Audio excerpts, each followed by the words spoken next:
આજની આ પત્રકાર પરિષદ 7 મે યોજાનારી ચૂંટણીને સંદર્ભે દીવ દમણનો પ્રદેશ કોંગ્રેસ સમિતિ દ્વારા દીવ દમણની સમસ્યાને નિવારણ માટે મેનિફેસ્ટો આજે જાહેર કરવા જઈ રહ્યા છે ને આજની દિવસ એટલા માટે પસંદ કર્યો છે કે સ્વર્ગસ્થ ડાયા કાકા અહીંયાના સાંસદ હતા કોંગ્રેસ પાર્ટીથી અને આજના દિવસે એમને શ્રદ્ધાંજલિ આપતા અમને ખૂબ ખુશી અને ગર્વ મહેસૂસ કરીએ છીએ। આજે આપણી વચ્ચે મોજૂદ નથી પણ એમના આશીર્વાદ અમારી સાથે છે, એટલે 2 મિનિટ આપણે મૌન પાડીને આ પત્રકાર પરિષદની શરૂઆત કરીશું। દીવ દમણ પ્રદેશની સમસ્યાઓના નિવારણ અને વિકાસનું વિઝન સાથે ડાયા કાકાના જે સપના હતા એ વિઝન અને કેતનભાઈના વિઝન સાથે સમન્વય કરીને આજે મેનિફેસ્ટો બનાવ્યો છે અને મેનિફેસ્ટો આપણી સમક્ષ રજૂ કર્યો છે।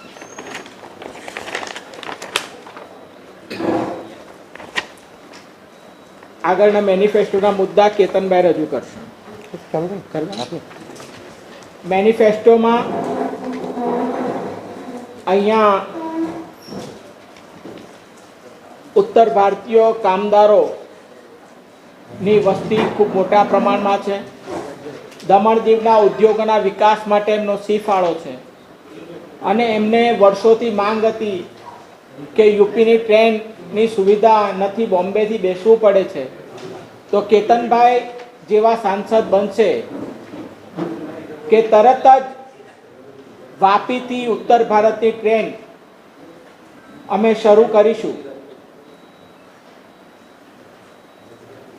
પંચાયતી અને નગરપાલિકા વિસ્તારમાં આરસીસી પથ રોડ ઘર સુધી બની જાય તેવી વ્યવસ્થાનું નિર્માણ કરવાનું નક્કી કર્યું છે। પીડબ્લ્યુડી દ્વારા પાણીના બિલ જેમના પણ પેન્ડિંગ છે તેમના માટે અમે દમણ દીવની જનતા પર ભારણ પડે છે એના માટે સેટલમેન્ટ સ્કીમની યોજના અમે લાવીશું અને રાહત દરે એમને એ સ્કીમમાં સામેલ કરીશું અને બિલનું ભરપાઈ થઈ જાય તેવી વ્યવસ્થા ગોઠવીશું। દમણ પંચાયત અને મ્યુનિસિપાલિટી વિસ્તારમાં બેફામ વેરા વધારા થયા, તમે જાણો છો સૌ કે અધધ વેરા વધારા થયા છે, તેનો અમે પુનર્વિચાર કરીને વેરામાં મેક્સિમમ રાહત દરે થાય એવા પ્રયત્નો કરીશું। સી અને ડી ક્લાસના કર્મચારી બદલી કરીને હેરાનગતિ કરવામાં આવે છે, એમના પરિવાર સાથે એમને એક તો ઓછો પગાર હોય, પહોંચી ના વળે, એટલે અમે એવું નક્કી કર્યું છે કે જો અમારું શાસન અને કેતનભાઈ સાંસદ બનશે તો અમે સી અને ડી ક્લાસના કર્મચારીને જ્યાં જોબ કરે છે ત્યાં જ અમે એમને રાખીશું, એમની ટ્રાન્સફર ન થાય અને હેરાનગતિ ન થાય, અહીંથી સેલવાસ નાખે, અહીંથી દીવ નાખે, એટલે એ રીતની વ્યવસ્થા અમે ગોઠવીશું કે સ્થાનિક કર્મચારી ઓછા પગારમાં બચારા નોકરી કરતા હોય અને સ્થળાંતર કરવાથી એમને મુશ્કેલીનો સામનો કરવો પડે છે। જન્મ મરણના દાખલા માટે અત્યારે ખૂબ જ જટિલ સમસ્યા અહીંયા છે। અમે પારિવારિકની માહિતી સાથે જન્મ મરણના દાખલાની પદ્ધતિ સરળ બનાવીશું અને એમને જેવી એપ્લાય કરે કે તાત્કાલિક એમને જન્મ મરણનો દાખલો મળી જાય એવી વ્યવસ્થા અમે ગોઠવીશું। દમણમાં પોલ્યુશનની સમસ્યા દિન પ્રતિદિન વધતી જાય છે અને એ પોલ્યુશન નિવારવા માટે અહીંયા ઈટીપી પ્લાન્ટની અતિ આવશ્યક છે કે વોટર ટ્રીટમેન્ટ થાય અને ગંદુ પાણી છોડાય ને લોકોને હાનિકારક આરોગ્ય સાથે થાય છે। એના માટે અમારી સરકાર બનશે અને કેતનભાઈ સાંસદ બનશે તો અમે તાત્કાલિક ધોરણે સરકારી ખર્ચે ઈટીપી પ્લાન્ટ અહીંયા અમે નાખીશું, જેથી વોટર ટ્રીટમેન્ટ પ્લાન્ટ થાય અને એ પાણી ઝાડવાને અપાય, બીજા ઘણા યુઝમાં આવી શકે તેવી વ્યવસ્થા ગોઠવીશું. સૌથી મહત્વનો મુદ્દો MSCPનો છે. કોઈ પણ કારણ વગર 2 વર્ષથી પેન્ડિંગ કરી દીધો છે. તાનાશાહી પ્રશાસન જે MSCPને કર્મચારીઓ છે તેને જે લાભ મળવા જોઈએ એ લાભ મળતા નથી. અમે એને તાત્કાલિક લાગુ કરીશું. સરકારી ખાતામાં મહિલા કર્મચારીઓ છે જેને માનસિક ત્રાસ ને હેરેસમેન્ટ થાય છે, એ સારા વાતાવરણમાં નોકરી કરી શકે તેવી વ્યવસ્થા ઊભી કરીશું. દમણ દીવની જનતા કોઈ પણ ફરિયાદ કરે એના માટે જેમ બીજા શહેરોમાં હૈદરાબાદ, બેંગ્લોર બધા આધુનિક દુનિયા છે, AI ટેકનોલોજી આવી છે, તો કેતનભાઈનું એક વિઝન હતું કે આપણે એક એવી એપનું લોન્ચ કરીશું કે પરિયારા રહેતો હોય એને ફરિયાદ કરવા આવવું ન પડે, કે પટલારા રહેતો હોય એને આવવું ના પડે, કે એવા જે દૂરના છેવાડાના માણસો હોય એને ફરિયાદ કરવા ગરીબ માણસ ના આવે, ઓનલાઈન મોબાઈલથી પણ એની ફરિયાદ કરે તો તાત્કાલિક સિંગલ વિન્ડો ક્લિયરન્સ, ચાહે કોઈ બી ખાતાની ફરિયાદ હોય એને સિંગલ વિન્ડો ક્લિયરન્સ એની ફરિયાદનું નિવારણ થાય તેવી એપનું આયોજન કરીશું. દમણ દીવની જનતા 95% જે અહીંયા વીજળી મળે છે, 100% વીજળી મળે છે, 95% વીજળી ઉદ્યોગોમાં વપરાય છે અને 5% જ વીજળી રેસિડન્સ એટલે રહેણાંકી ઇલાકાઓમાં મળે છે. ને વીજળી બિલ પ્રાઇવેટાઇઝેશન જે થયું છે એનું ભારણ સીધું જનતા પર પડે છે. જો 95% વીજળી ઉદ્યોગો વાપરતા હોય અને 5% ખાલી રહેણાંક વિસ્તારને વપરાતો હોય તો હું એમ માનું છું કે આ વીજળી રાહતમાં રાહત દરે દમણની જનતાને મળવી જોઈએ, જે પહેલાં મળતી હતી ને હવે નથી મળતી. એના માટે અમે જોગવાઈ કરીશું. સૌપ્રથમ તો આજની આ પ્રેસ વાર્તામાં તમામ મારા સાથી મિત્રોનું સ્વાગત કરું છું કોંગ્રેસ પાર્ટી વતી. હું હમણાં જ દીવથી આવ્યો. સંજયભાઈ ડિટેલમાં મેનિફેસ્ટો પર વાત કરી. 1-2 દીવની હું વાત કરવા માગું છું. પહેલાં દીવમાં મોટામાં મોટી સમસ્યા છે એ જે ત્યાંના જે બહેનો છે અને ખાસ કરી જે આપણા ગર્ભવતી બહેનો હોય એની ડિલિવરી માટે શાસન પ્રશાસન આપણા સરકારી હોસ્પિટલમાં એમને એન્ટરટેન નથી કરતા અને એઓને ઉના કે રાજકોટ ડાયવર્ટ કરી દે છે, એમને ઉના મોકલી આપે છે અને એવું કહે છે કે અમારા પાસે ડૉક્ટર નથી અને તમારો કેસ બગડી જાય એવું છે અને તમારે એમને રિફર કરી દે બહાર ગુજરાત. તો that is very dangerous and I think આપણા પાસે આટલું મોટું ભંડોળ, આટલા ડૉક્ટર્સ, આટલી બધી આધુનિક વાત કરીએ આપણે, તો શા માટે આપણે એમને ગુજરાત ખસેડે? અને બીજું કે એ લોકોને સિઝેરિયન કરીને આ જે વસ્તુ ત્યાં દીવમાં કરી રહ્યા છે એ બી બહુ ખતરનાક વસ્તુ છે. આમાં બી અમે કહ્યું કે એક આવેદનપત્ર બી અમે આપવાના છે શાસન પ્રશાસનને અને આ વસ્તુને તાત્કાલિક ધોરણે રોકે. અને અમે આ વસ્તુને બી મેનિફેસ્ટોમાં આવરી લીધું છે, પણ ડિટેલમાં હજી એમાં પોઈન્ટ્સ હજી બી થોડા અમે અંદર લેવાના છે.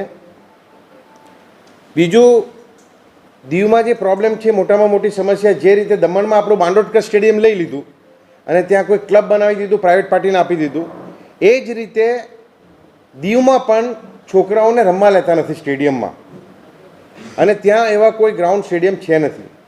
તો અમે એવું વિચાર્યું કે 2 આધુનિક સ્ટેડિયમનું નિર્માણ થાય દીવમાં, એક રૂરલમાં એક અર્બનમાં, એટલે દીવ કે ઘોઘલામાં એક અર્બનાઇઝ એરિયામાં મ્યુનિસિપાલિટી એરિયામાં અને એક રૂરલ ગામડામાં એક 2 આધુનિક સ્ટેડિયમ ત્યાં ડેવલપમેન્ટ થાય.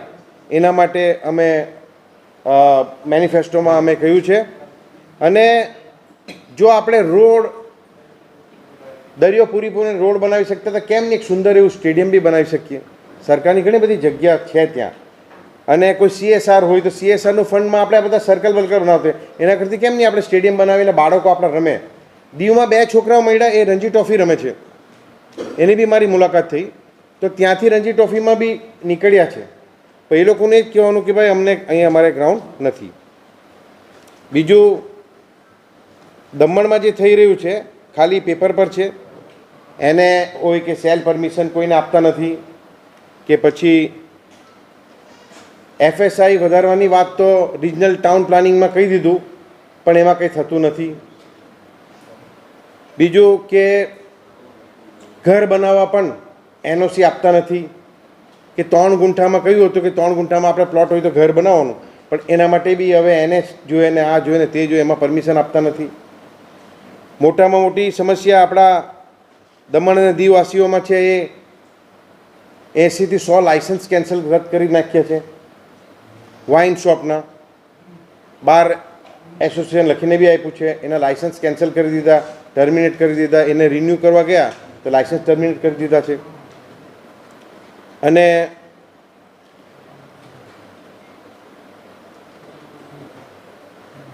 ઇન્ડસ્ટ્રીઝની હું વાત કરવા માગું તો આપણા જે પ્રવાસી વર્કર્સ છે બહારથી, જે નોર્થ ઇન્ડિયાથી આવીને અહીંયા કામ કરી રહ્યા છે, જે ઘણા વર્ષોથી દમણમાં રહી રહ્યા છે, અને બાકી આવજાવ બી બધા ઘણા બધા કરી રહ્યા છે.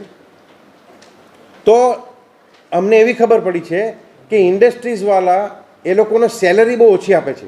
જે મિનિમમ વેજીસ હોય એ વેજીસ કરતાં બી ઓછી આપી રહ્યા છે, અને 10-10 દિવસની સેલરી કાપીને રાખી દે છે. અને એવું કહેવામાં આવે, પૂછે એટલે કે ભાઈ તમે લોકો ઘર ચાલી ગયા તો, એટલે એ લોકોને વેજીસ માત્ર 20 કે 18 દિવસનો જ આપે છે, અને બાકી એ લોકોને વેજીસ આપતા નથી. તો આ દાદાગીરી ઇન્ડસ્ટ્રીઝવાળાની ચલાવીશું નહીં. અને દમણમાં જે ઇન્ડસ્ટ્રીઝ છે, હું બી ઇન્ડસ્ટ્રીઝનો એસોસિએશનનો અધ્યક્ષ રહ્યો. જે તે સમયે આવું ચાલવા લેતા નહીં અમે, પણ હમણાં જે આ તાનાશાહી ચાલી રહી છે, અને તાનાશાહી કોના ઈશારે ચાલી રહી છે એ અમને ખબર છે. તો આ તમારા માધ્યમથી હું ઇન્ડસ્ટ્રીઝ એસોસિએશનના અધ્યક્ષને કહેવા માગું છું કે તાત્કાલિક ધોરણે આ બંધ કરે. અને અમે આવીશું એટલે જે અમારા ઉત્તર ભારતીય લોકો છે, બહારથી આવીને અહીંયા વસે છે, અને જેને આ મોટામાં મોટો પ્રોબ્લેમ છે જે વેજીસનો, એ વેજીસ બી અમે ડબલ કરી આપીશું. એ બી અમે પ્રોમિસ આપીએ છીએ. બીજું, સરકારી નોકરીમાં સ્થાનિકોને નહીં લઈ રહ્યા. અહીંયા VTV ન્યૂઝનું લોગો બૂમ મેં જોઈ રહ્યો છે, આપણા સાથી મિત્ર હશે પાછળ, હું વાત કરીશ એમને પછી. VTVએ કાલે એક ન્યૂઝ ચલાવ્યું હતું મારા માટે કે ભાઈ કેતન પટેલે બફાટ કરી કે દમણ દીવ ગુજરાતમાં નથી, ગુજરાતનો ભાગ નથી. હવે એ લોકોને ખબર હોવા જોઈએ કે દમણ દીવ તો અલગ છે, ગુજરાતનો કયા ભાગ છે. આખા દીવમાં ચલાવ્યું કે ભાઈ કેતન પટેલનો બફાટ કે દમણ દીવ અને ગુજરાત અલગ. હવે મને તો એવું થયું કે રાતના જોડી તો નહીં લીધું યાર. હા, ખરેખર મેં 2 જણને પૂછ્યું, ભાઈ જોતો અહીંયા તો આપણા કંઈ બી કરી શકે કાકાજી. તો મેં કહ્યું જોડી તો નહીં લીધું, ચેક કરો. એટલે પછી ખબર પડી કે એવું તો કંઈ નહીં હતું, પણ આ VTVવાળાની મિસ્ટેક હતી. તો એને જરા સુધારે, કેમ કે તમે રિજનલ ચેનલ છે, અને તમે ચોથો અસ્તમે જ આવું કરશે તો કેમ પબ્લિક શું કરશે. અમે એ પરિવાર એટલે યુવા સાથીઓને મળ્યા, અને યુવા સાથીઓને મેં બાંહેધરી આપી છે કે તમે કોંગ્રેસના પડખે રહેશો, કોંગ્રેસ સાથે રહેશો, તો હું તમને બાંહેધરી આપું છું કે આ જે ગ્રાઉન્ડમાં સ્કૂલનું નિર્માણ થઈ રહ્યું છે એ પાયા ખોદેલા છે, હજી ફાઉન્ડેશન ખોદેલું છે, એને અટકાવીશું. તાત્કાલિક ધોરણે એને માટી પાછા ભરાવીશું અને એ લોકોને સ્ટેડિયમ અપાવીશું, એવું મેં વચન આપીને આવ્યો છે. અને એ વચન મને ખાતરી છે, ઉમ્મીદ છે કે જૂનની 7 તારીખ પછી આ વચન પૂરું કરીને વણાકબારાના યુવાઓને આપીશ. કારણ કે જે સ્કૂલનું નિર્માણ કરી રહ્યા છે એ બહુ મોટી જગ્યા છે, અને પાછળ ઓલરેડી સ્કૂલ છે, ત્યાં ગ્રાઉન્ડ પ્લસ 10 ફ્લોરની બી સ્કૂલ બની શકે છે. એના માટે તો મેં પહેલાં બી કહ્યું છે કે બેડ એન્ડ બ્રેકફાસ્ટ લાઇસન્સનું કોંગ્રેસે જોગવાઈ કરેલું હતું. મને યાદ છે કે અંબિકા સોની ટુરિઝમ મિનિસ્ટર હતા, જે તે વખતે આ બેડ એન્ડ બ્રેકફાસ્ટનું લાઇસન્સ આપતા, આપણે હજી બી આપીએ છીએ. અને એ બેડ એન્ડ બ્રેકફાસ્ટનું લાઇસન્સ દમણમાં નથી આપતા. કે તમારે ઘરમાં હોટલ ચલાવવું હોય કે 2-3 બેડરૂમ્સ રૂમ્સ કે આપણે એલોટ કરવા હોય તો તમને લાઇસન્સ ટુરિઝમ આપે છે. તો દમણમાં આપતા નથી. હા, એકાદ જણને આપ્યું છે, તો બાકીને આપતા નથી. તો એ બી આપવું જ જોઈએ, અને જેથી કે આપણા લોકોને સુવિધા મળે અને રોજગારી મળે.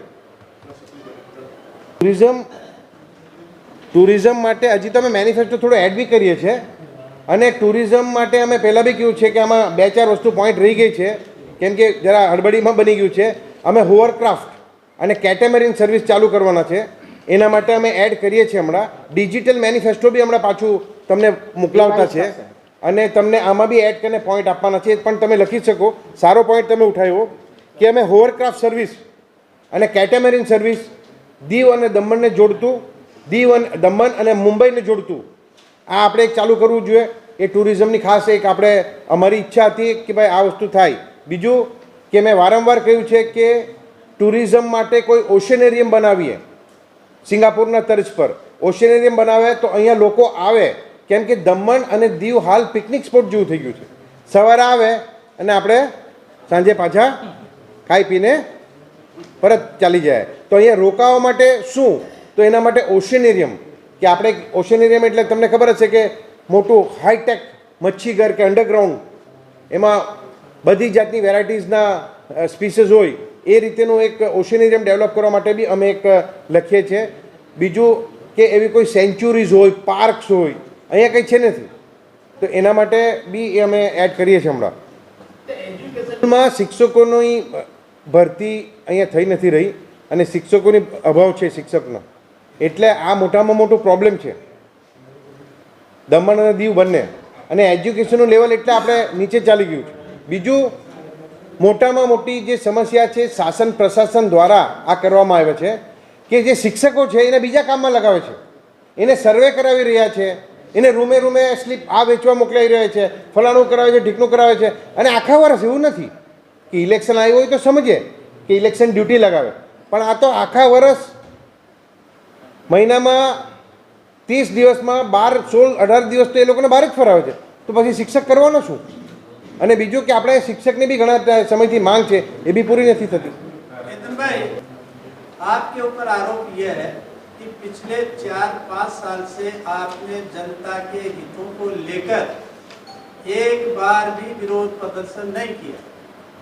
दमन एंड दीव में कांग्रेस का कोई भी संगठन नहीं है, और आपके ऊपर ये गंभीर आरोप है कि आप जनता के साथ जब प्रशासन द्वारा त्रासदी की जा रही थी आप चुप थे, फिर आप कैसे चुनाव जीते?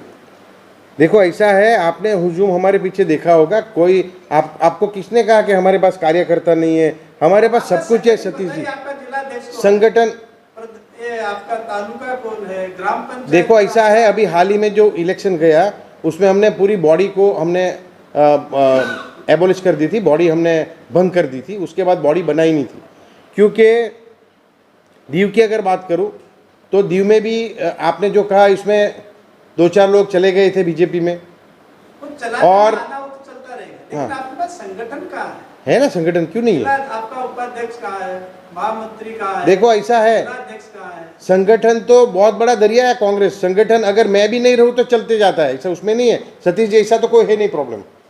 संगठन है, बिल्कुल है. और आज मैं आपको दावा के साथ कहता हूं कि 7 तारीख को नहीं 4 तारीख को, वो जून में ही पता चलेगा, 4 जून को. आपने आरोप लगाया प्रशासन की मनमर्जी का. आपने फ्री बिजली की बात की. जब टोरेंट पावर का निजीकरण हो रहा था कांग्रेस कहाँ सो रही थी? नहीं, हम लोग गए थे ना, बिल्कुल गए थे, क्योंकि तभी एक भी दस्तावेज आप प्रूफ कर सकते हैं कि आपने टोरेंट का विरोध किया हो? टॉरेंट के समय में भी हम गए थे. अभी हाल में जो 2 मीटिंग हुई उसमें नहीं गए थे, पर वो तो जेईआरसी की बात कर रहा है. जेईआरसी की बात कर रहे हैं, मैं टोरेंट के निजीकरण की बात कर रहा हूँ. क्या आप कोर्ट में या प्रशासन में आपने निजीकरण को रोकने के लिए कांग्रेस की तरफ से हमने आवेदन दिया है. हमने कभी किसी प्रेस नोट के जरिए? आप प्रेस में लेते नहीं है ना, प्रेस तो चल प्रशासक बोलते हो करते हो, प्रेस में लेते नहीं तो मैं क्या कर सकता हूँ यार. हम तो प्रेस को, आप लोग लेना चाहिए ना, बराबर आप लोग लेना चाहिए, मैं क्या बोल कर सकता हूँ. आपको करना चाहिए था वो काम तो निजीकरण का रोकने के लिए मैंने किया। मैं नहीं। हाईकोर्ट में जनहित याचिका लगा के उसमें स्टे लेकर आया हूँ। सतीश जी वो बहुत अच्छी भाई, स्टे वाला कहाँ, टोरेंट कहाँ हटा यहाँ? स्टे है ना, हाईकोर्ट का स्टे है ना। स्टे से क्या हुआ? पर ये हाईकोर्ट की प्रक्रिया में आप और मैं दखलंदाजी नहीं कर सकते, वो कोर्ट की सुनवाई के अंदर अभी पेंडिंग है। Satish ji high court, supreme court सब इनके पास ही है, उसमें कोई कुछ होना नहीं है। मैं आपको इतना ही कहूँगा कि हमने बार बार इस चीज़ को लिख के भी दिया है, शासन प्रशासन को तो नहीं, ऊपर भी दिया है कि हमारा उसमें विरोध है और हमने किया है।